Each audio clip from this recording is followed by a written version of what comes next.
As it turns out, publishing a game is really hard. Who could have guessed?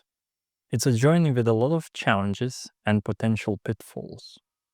As an indie game developer, learning from mistakes during the publishing process is crucial to at least have an attempt at success in the industry so competitive and creative. I've made a bunch of mistakes publishing Namar, my tactical turn-based RPG, which have definitely made a dent in the success of the game. One of the most significant mistakes I've made is missing the release date of my game. What happened was I was pushing my release date further and further, and at one point, I got a message from Steam saying I can't change the date anymore because it is less than 2 weeks before release.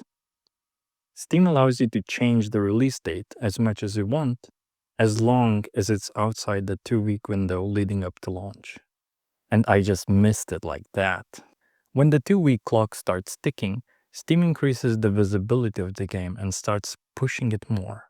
Combined with release visibility, the momentum is potentially so much more impacting. So, I got my pre-release visibility boost at a point where my Steam page was not in a good shape and I wasn't due to release the game for 6 more months.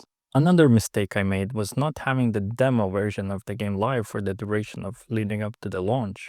As common advice goes, the demo serves as a crucial marketing tool, allowing prospective players to sample the game, spread the word, and provide feedback. Speaking of which, feedback was the thing I was missing the most, as proven by the reviews.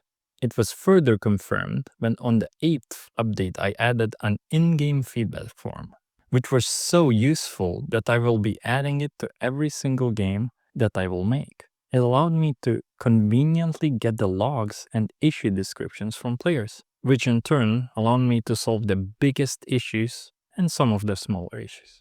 Having this feedback form in the demo leading to release could have changed the first impressions of so many players.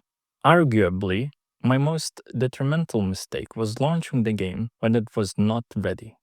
Previously shared a video detailing the bugs that plagued Nemar upon release. Instead of presenting a polished product, I launched a game full of technical issues and gameplay problems. This decision not only dampened the player reviews, but it also tarnished the first impressions that are crucial for any game's reception. Players with access to myriad of titles can quickly choose to abandon and refund the game plagued by bugs, no matter how intriguing it may have looked at first glance. Lastly, and perhaps most frustratingly, Nemar lacked a strong hook to draw players into the experience. While the theme of playing undead in a roguelike format may sound intriguing to some, I failed to differentiate my game adequately from others in the genre.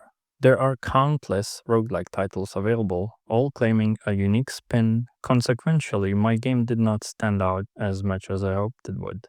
A strong hook is essential when players decide between numerous games competing for their attention and money. Without an innovative angle or captivating premise, I left players with little reason to choose Namar over other already established and successful turn-based titles in the genre. Realizing that the game's premise or mechanics weren't particularly compelling was a wake-up call. To avoid this in the future, I will be specifically figuring out and writing down what is the actual hook of the game and base all marketing on it. Reflecting on the mistakes made during the publishing process for Namar has been an important experience.